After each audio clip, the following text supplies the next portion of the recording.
Alright, what's up? In today's video, we're going to talk about setting goals and setting expectations for yourself as a new player. Alright, so new year. Happy New Year. This is the first video of ours you're watching. Welcome.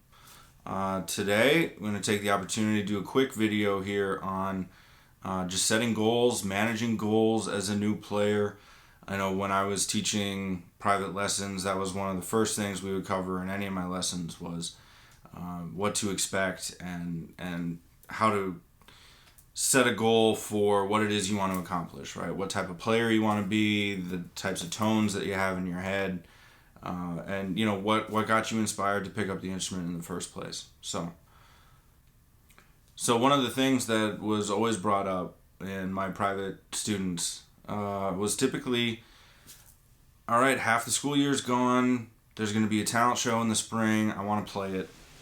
Or, you know, my senior recital's coming up. I want to play it. Given that it's 2022 now, not so sure how much that's still happening with the pandemic, but, you know, I think that's going to be a constant goal for any of the other, you know, generations and years of people that are coming up. So, you know, one of the things that I would say there, or, you know, even if you want to play, you know, during your summer vacation, summer getaway, you know, play for the family on July 4th, you know, those types of things have distinct deadlines, right? So having a date that you need to hit something by, that can be really, really nice because then you can actually map it backwards, which is what I recommend to do anyway.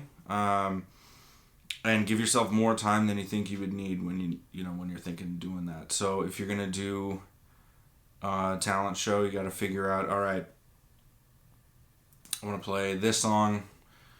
Where am I at as a guitar player? So if you're just picking up a guitar right now in January and you want to play a show in June, hats off to you. You're ambitious. I like that. Go for it. But you're gonna have to put the work in. Right, there's no easy way around that. So, you know, if you're gonna do like a Bob Dylan tune, that's gonna be a lot easier because sitting and strumming. But the techniques that are involved in that, right, are actually strumming, getting your right hand, left hand synchronized, and then having the rhythms and the chord changes down so well that you're able to sing on top of that. Right, and that's just what people normally think of. Then on top of that, you have the whole performance piece of it. You know, the crowd's not a static thing, right? You're going to see somebody get up and walk away in the corner. People are going to be talking to themselves. So you're going to have to not only be able to sing and play, but you're going to have to be able to sing and play so well that you're not distracted by the audience when they move, right? Or when something happens, which it inevitably does in a live scenario. So keep that in mind.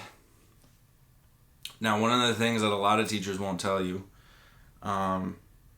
especially if they're academic, and I might catch crap from Chris for this, but that's fine, is one of the things that I did when I was first starting out, when I was thinking about gigging, was to play in front of the TV.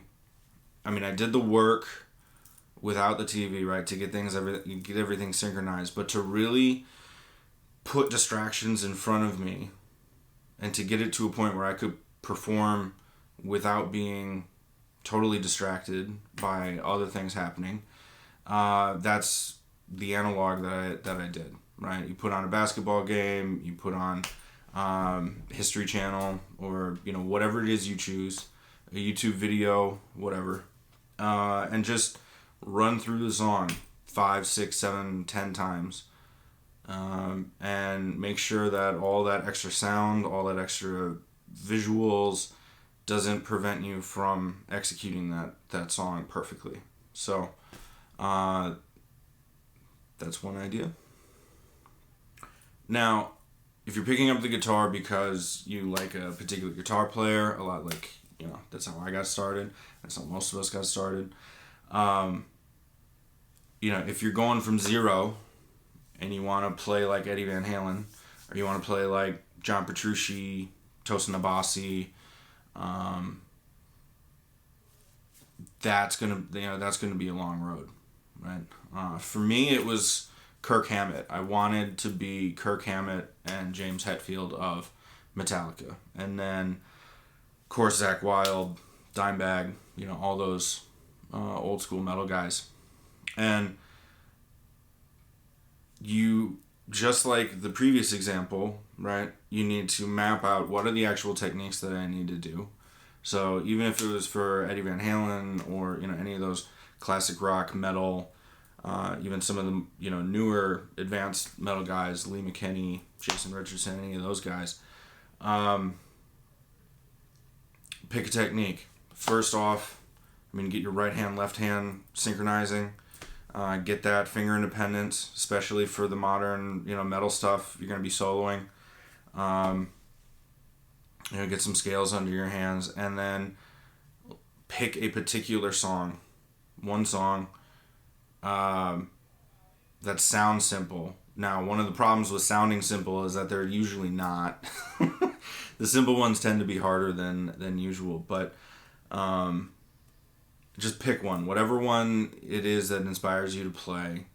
Find the tabs either online, Ultimate Tab, Songster. Going to the publishers like Cherry Lane, Hal Leonard, finding those transcriptions and then just going part by part by part. There's some good books that were put together way back when, that do a deep dive in a particular player's style. That was something that I used when I was looking for, the Metallica influence and getting those solos down. Totally worth your while. Whatever it is that will motivate you to practice, and whatever it is will get you to march forward. So as long as you can map your progress, having that specific deadline, being able to measure, hey, you know what, my right hand, left hand are more synchronized. I can actually play through these scales now. Hey, I learned that one lick that really gets me going with a particular song. So like, again, my example, the opening rhythm for Fade to Black, or the intro solo to One. Those were the goals that I put in front of me when I first picked up guitar, and it took me all summer long. Had to build up the calluses, had to change the bandages on my fingers, and then kept playing. And it was an all the time thing to try to get to that one point. So again, map your progress, just like any other New Year's resolution or any new hobby, any new habit. It's going to be what inspires you to play, what gets you going, and just keep going. Mark those wins, grab the resources you need, and get it done. So if you want, if you're considering something like the Fender Play app, we did a review of that quick, whichever side it ends up being. We'll put the link in there. The link will be down in the description as well. Check that out. Drop any comments, questions you might have. Any questions related to setting goals or getting started, and let us know. More than happy to help. Make more videos for whatever's helpful, and keep going. Take care.